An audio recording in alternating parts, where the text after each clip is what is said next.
શું તમે પણ આવક કે જાતિના દાખલા માટે સરકારી કચેરીઓના ધક્કા ખાઈને થાકી ગયા છો? તો હવે ખુશ થઈ જાઓ, કારણ કે ગુજરાત સરકારે લીધો છે એક ઐતિહાસિક નિર્ણય। 1 એપ્રિલ 2026 થી હવે આવક કે જાતિ સહિતના કુલ 18 પ્રમાણપત્રો સંપૂર્ણ ફેસલેસ અને ઓનલાઈન મળશે।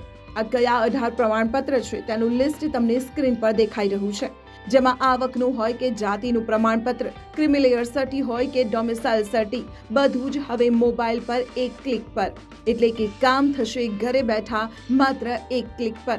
કોઈ ઓફિસ જવાની જરૂર નથી। આધાર લિંક્ડ ડેટા અને ડિજિટલ વેરિફિકેશન દ્વારા તમારું પ્રમાણપત્ર આપમેળે જનરેટ થઈ જશે ડાયરેક્ટ તમારા મોબાઈલમાં। ખાસ કરીને જૂન મહિનામાં શાળાઓ શરૂ થતી વખતે વાલીઓને પડતી હાલાકી હવે ભૂતકાળ બની જશે। અંદાજે 80 લાખ પરિવારોને આનો સીધો લાભ મળશે। ડિજિટલ ગુજરાત પોર્ટલ હવે બનશે વધુ સરળ। આ મહત્વની માહિતી દરેક વાલી અને વિદ્યાર્થી સુધી પહોંચાડવા વિડીયો અત્યારે જ શેર કરો।